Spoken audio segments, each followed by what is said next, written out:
मी व्यक्तीबद्दल जरी बोललो तरी त्याच्या त्या वागणुकीबद्दल बोललो, पक्षाबद्दल नाही. एका व्यक्तीमुळे सिंधुदुर्गाची युती होऊ शकली नाही याचं कारण तर त्यांनी सांगितलं पाहिजे. मी कसं सांगणार? मी तर ताट घेऊन फिरत होतो त्यांच्या मागे की साहेब आमचं बघा 50-50 वर बघूया.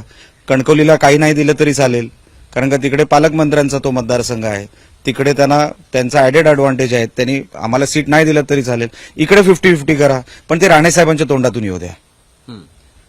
तुम्ही त्यांची लिडरशिप संपवायचा प्रयत्न करू नका. 35-40 वर्ष इथे अंतिम शब्द हा राणेंचा चालतो, म्हणजे सन्मान्य राणेसाहेबांचा, नारायण राणे साहेबांचा. तुम्ही त्यांना साईड ट्रॅक कराल आणि तुम्हाला काय नारायण राणे व्हायचं आहे? असं नाही ना, सोपं नाही ना एवढं लवकर नारायण राणे होणं.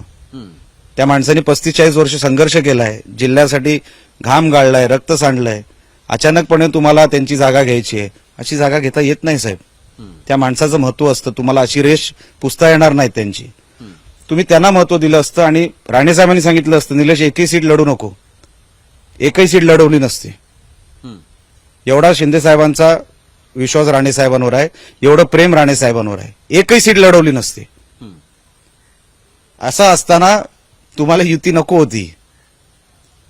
म्हणजे ह्याच्यामध्ये तुम्हाला इंटेन्शन कळेल की इंटेन्शनमध्ये काहीतरी गडबड आहे.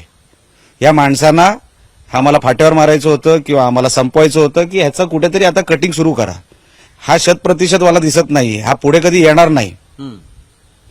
कारण का मी तर एकदा ठरवलं शिंदे साहेबांबरोबर मरेपर्यंत राहणार तर मरेपर्यंत राहणार. मग मला काय पद असो नसो, उद्याची तिकीट असो नसो, मला काही फरक पडत नाही. लक्षात आलं ना? म्हणून त्यांना असं वाटायला लागलं असेल की ह्याचा बंदोबस्त आतापासूनच करायला सुरुवात केली पाहिजे.